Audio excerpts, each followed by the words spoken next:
Start करते हैं Coulomb का नियम, जो कि कक्षा 12 के पहले चैप्टर का पहला टॉपिक है कूलॉम का नियम। ठीक है, तो इसमें क्या है, बेसिकली इसमें दो आवेश Q1 Q2 यदि एक दूसरे से r दूरी पर स्थित हों तो कूलॉम ने ये बताया कि इन दोनों आवेशों के बीच एक बल लगेगा और वो बल आकर्षण अथवा प्रतिकर्षण, अगर दोनों प्लस प्लस के हैं तो प्रतिकर्षण बल लगेगा, माइनस माइनस के हैं तो भी प्रतिकर्षण बल लगेगा। अगर दोनों में से कोई एक प्लस और एक माइनस है तो दोनों में आकर्षण बल लगेगा। और उस आकर्षण बल की वैल्यू कितनी होगी, तो उन्होंने ये बताया कि दोनों आवेशों के गुणनफल के समानुपाती फोर्स होगा और बीच की जो दूरी होगी उस दूरी के व्युत्क्रमानुपाती होगा। यानी कि जो F होगा वो Q1 Q2 के समानुपाती, दोनों आवेशों की मात्राओं के गुणनफल के समानुपाती, और इन दोनों आवेशों के बीच की जो दूरी है उसके वर्ग के व्युत्क्रमानुपाती होगा। अब यदि दोनों को हम आपस में मिला दें तो F समानुपाती 1/, यहाँ पे Q1 Q2 अपॉन r² हो जाएगा। और यदि इस समानुपाती चिन्ह को हटाना चाहें, यदि हटाया जाए तो यहाँ पे हम बराबर का चिन्ह लगा देंगे और ये हो जाएगा के कांस्टेंट है समानुपाती स्थिरांक Q1 Q2 बटे r²। ठीक है, ये के एक स्थिरांक है जिसकी न्यूमेरिकल वैल्यू होती है 9 × 10⁹। यहाँ पे हम लिख देते हैं ये जो F बराबर इसके की वैल्यू होती है 1/4πε0 और Q1 Q2 बटे r², जहाँ k बराबर 1/4πε0 और इसकी न्यूमेरिकल वैल्यू जो होती है वो होती है 9 × 10⁹। ठीक है, तो ये हो गया हमारा कूलॉम का नियम। इसको फिर से एक बार समझ लेते हैं। कूलॉम में वैज्ञानिक ने उन्होंने बताया ये दो आवेश होंगे प्लस और माइनस, या फिर प्लस प्लस या माइनस माइनस, तो उनके या उन दोनों आवेशों के बीच में फोर्स बल लगता है और वो बल कितना होगा, कैसा होगा, ये कूलॉम ने अपने नियम में बता रखा है। उन्होंने बताया स्थिर वैद्युतिकी में दो आवेशों के बीच लगने वाला आकर्षण अथवा प्रतिकर्षण बल दोनों आवेशों की मात्राओं के गुणनफल के समानुपाती और दोनों आवेशों की बीच की दूरी के वर्ग के व्युत्क्रमानुपाती होता है। तो उस नियम के अनुसार यदि दो आवेश हमारे पास Q1 और Q2 हैं, जैसे कि यहाँ पे आप देख पा रहे हैं, तो जो फोर्स होगा F समानुपाती Q1 और Q2 होगा और F और एक उन्होंने बताया था जो बीच की दूरी है उसके वर्ग के व्युत्क्रमानुपाती, तो यहाँ पे जो फोर्स है वो 1/r² हो जाएगा और दोनों को यदि मिला लिया जाए, एक ही में कंबाइन कर लिया जाए तो F समानुपाती Q1 Q2/r²।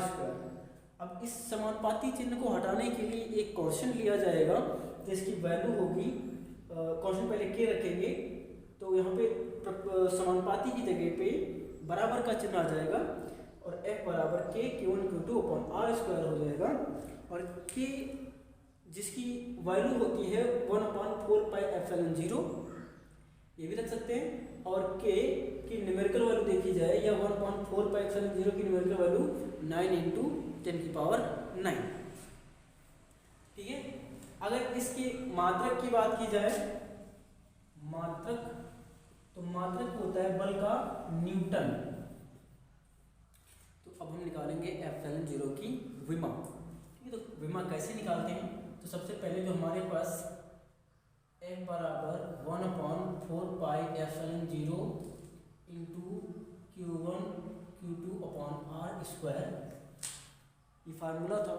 यहाँ पे ये जो एप्सिलॉन जीरो है इसको हमें यहाँ पे लाना है और एफ को वहाँ पे रिप्लेस कर देना है।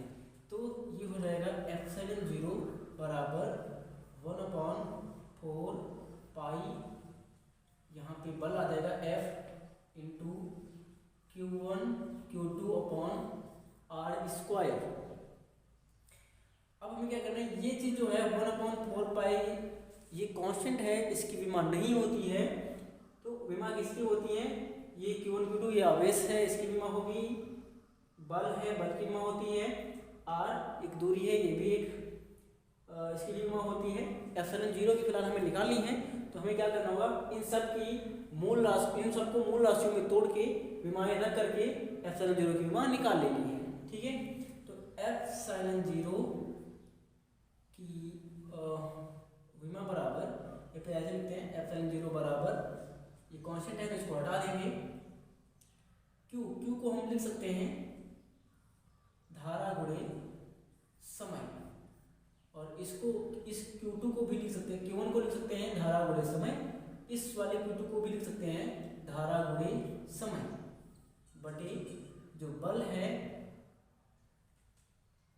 बल बराबर या तो द्रव्यमान गुणे त्वरण होता है, या फिर आप बल की विमा याद रखिए, बल की विमा होती है mLT की घात -2, ये होती है विमा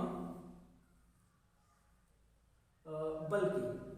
ठीक है, उसके बाद आर एक मूल दूरी है जो कि मूल राशि है, तो इसकी भी विमा होती है L और स्क्वायर है इसमें L स्क्वायर। अब ये जो I है ये धारा है, ये भी मूल राशि में चला गया। समय T है आपका समय जो कि मूल राशि है, तो ये भी इसकी भी विमा T हो जाएगी। तो यहाँ सब मूल राशियों में टूट चुका है। अब इनको हम दोबारा लिखते हैं, एप्सिलॉन जीरो बराबर एक बड़ा सा ब्रैकेट स्क्वायर ब्रैकेट लगाएंगे, I का प्रतीक A है, A मतलब एम्पियर, और समय T कैपिटल T, और ये भी A हो जाएगा, और ये T बटे